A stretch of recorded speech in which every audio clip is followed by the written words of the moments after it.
Okay, so get ready to replace that.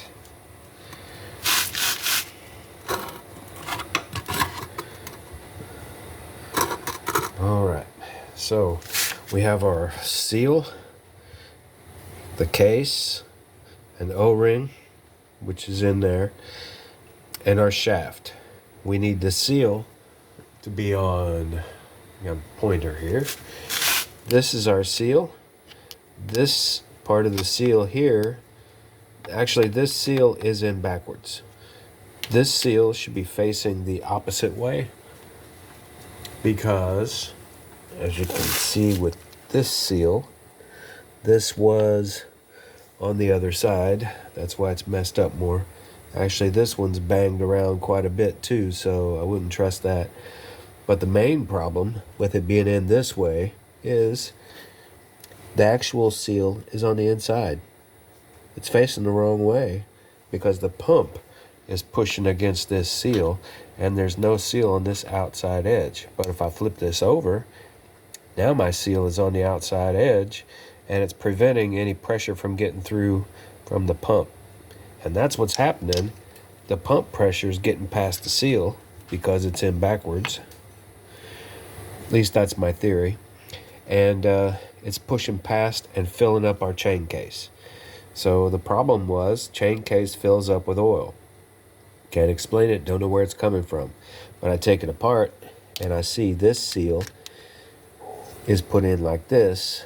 The sealing surface is on this side and that is on the inside. So it's preventing oil from getting out of the case, but it's not preventing oil from getting in from the pump. So this seal is coming out and I have a new seal to put in. This is the new seal. It's siliconized steel.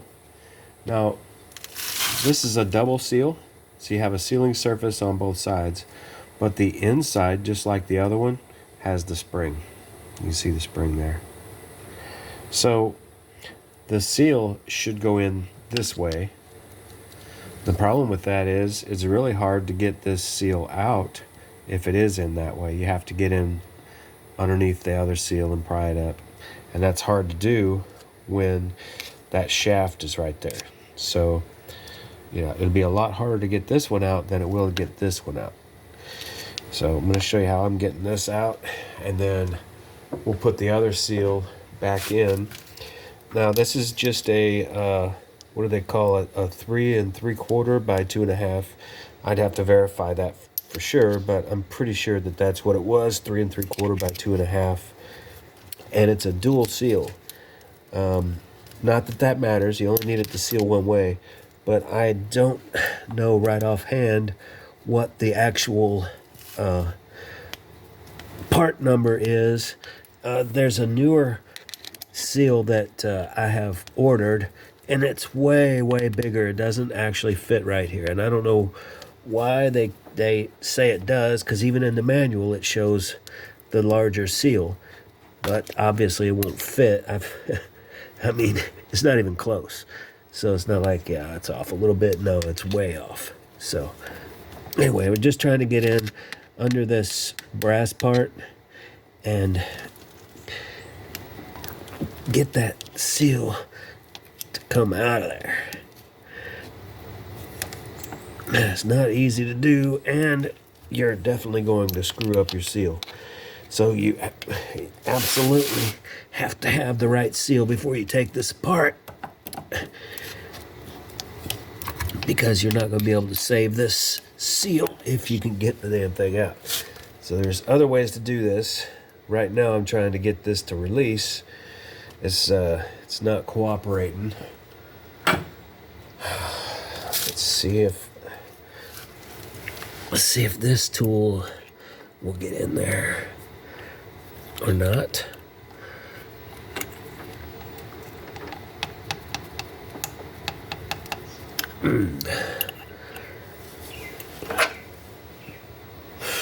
Do.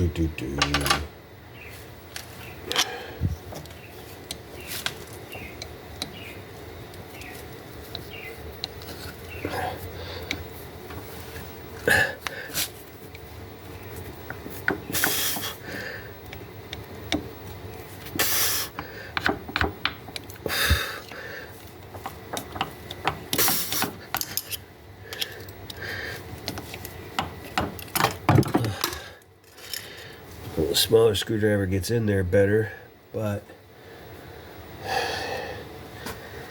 it doesn't give me the pull I need. So we're going to go into this another way. I'm getting it just past it sticking up a little bit. So I'm going to try to punch through.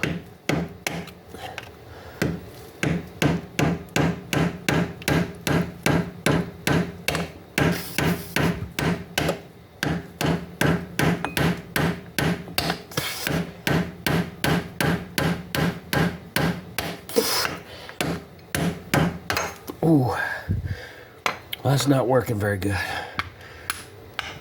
but it is something.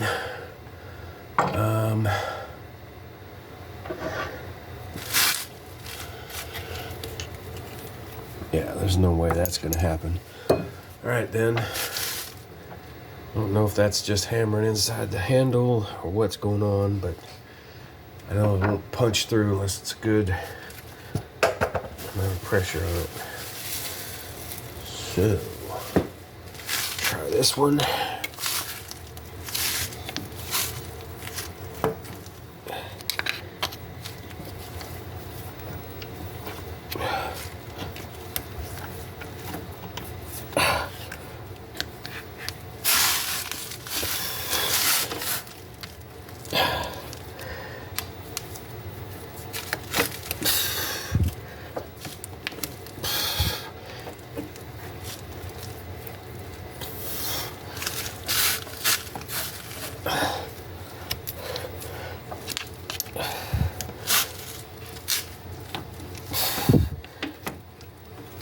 There we go.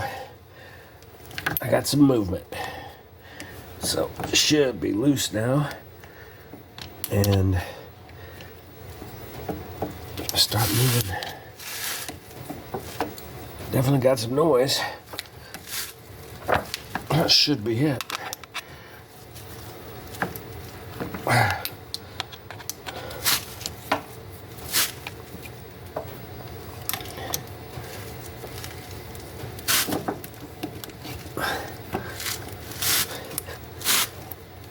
Come on, seal.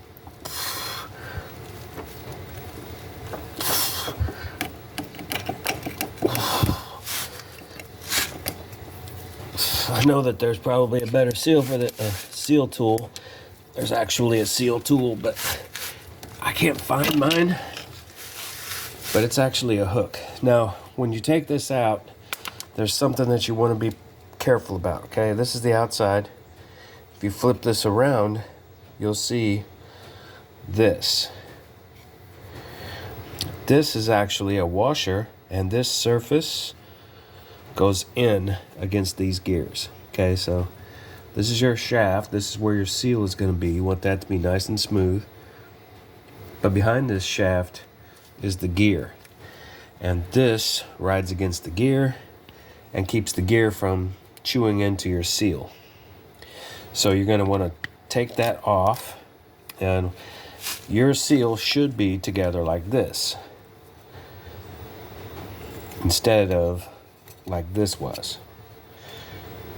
So this one might be stuck to that, but either way, you just want to inspect this and make sure that it's okay. This one can only go in one way.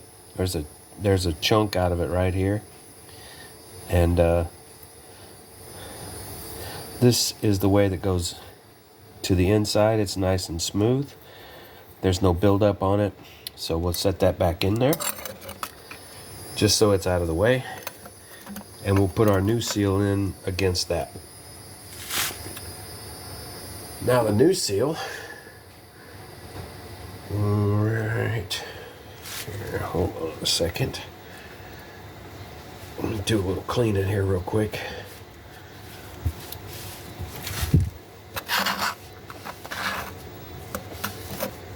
Okay, nothing in there, good to go.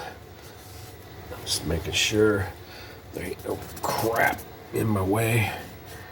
Fall in there. All right.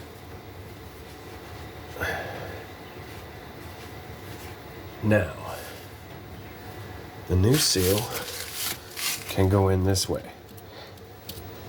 Slides on just like that over the seal, and as I tap, it's going to pull this seal over.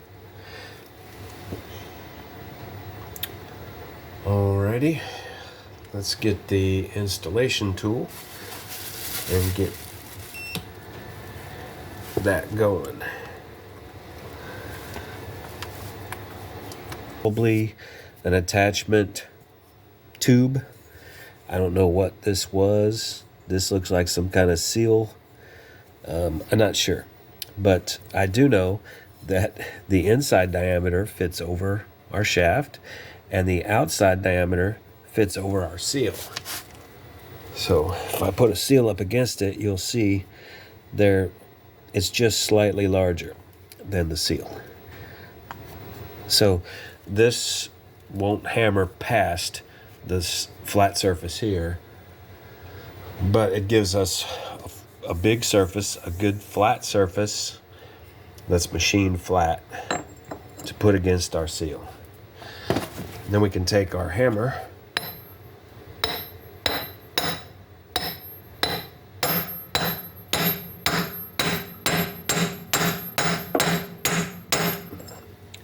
try to get that seal in.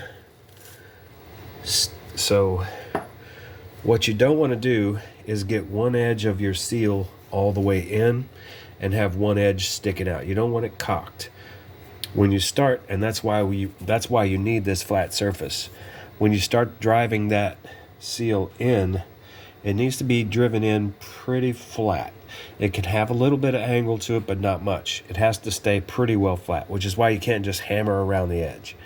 You can if you're very careful, but I don't recommend it. But with something like this, I can start hammering anywhere where I need the seal to go down. So with this one, the seal is out on this side.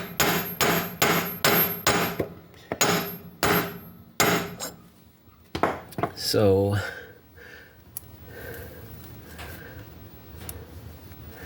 yeah, it's out on top.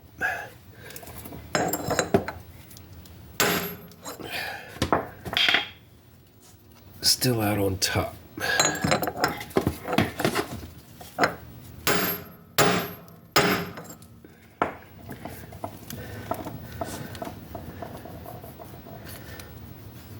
Still a little bit more on top than the bottom.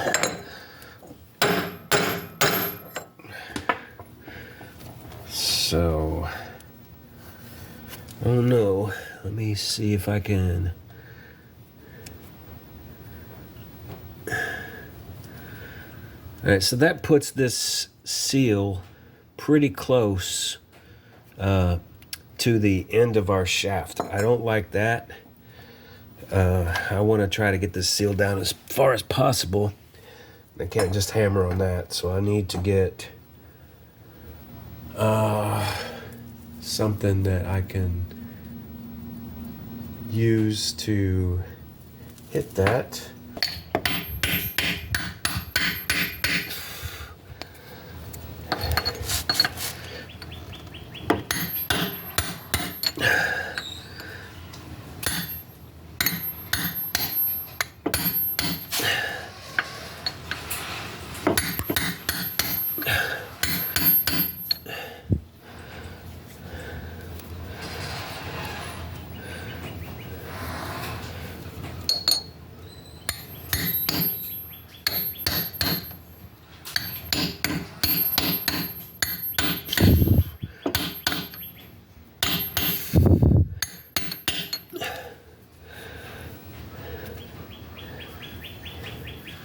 It's not exactly flush, but it's getting there.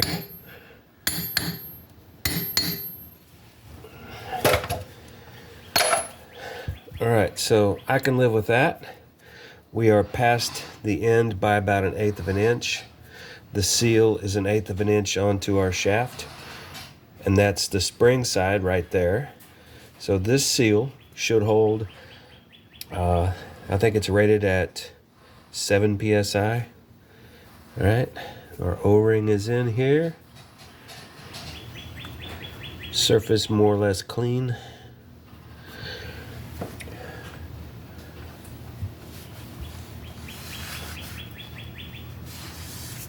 All right, we're ready for our motor to go in. This is just a matter of sliding the motor back into place. This is actually quite difficult. Try to get the camera placed someplace where you'll be able to get a decent angle on it. All right. Okay.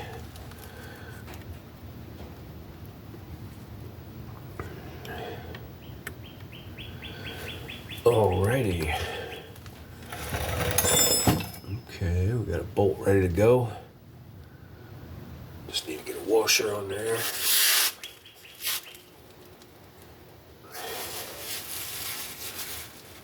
Yeah, we'll get the washer later.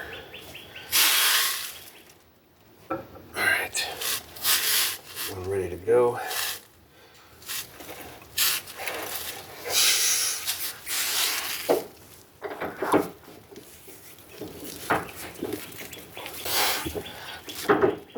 Now I'm holding up on the motor and then engaging the gear. So when the splines line up, the whole thing will slide in. You have to support the weight, keep it straight without being cocked, and then turn the motor until you get the splines matched up in the shaft, and then it will slide past it. Now once you have it passed, you get your first bolt started. Okay. And if you want, you can run it all the way down. If it'll run down all the way finger tight, then that's what you want to do. You don't want these all tight until you get all four put in place. Then you tighten them. But also you want to check your gap and make sure that there's very, very little gap, because that O-ring is not very thick. It's not going to compress that O-ring very much. So you don't want to have a big gap there. Okay, so that's what I'm getting at. These three, since I got the first one to go in by hand, these three can go in just with my fingers here, and then I'll go ahead and finish them up with impact wrench. Just get them started, and that's good enough.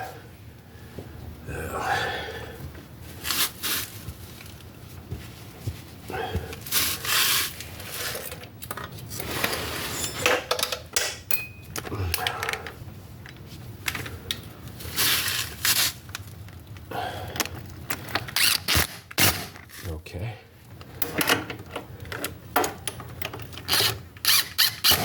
All right. Doing a little bit of an X pattern here so we can make sure that it's not tilted one way or another. So tighten it up diagonally first, both sides, then go around all four. Make sure that you keep your O-ring flat. Now, as far as putting these hoses back on, the hoses are tough, so I need to cut this out before I attempt to put these hoses back on, just so I have more access to this. Eventually this whole area will have a cover plate, and this will be covered up, so cutting this out just gives me more access to here where I need it for wrenches and stuff. So anyway, that's enough for this one. Until next time.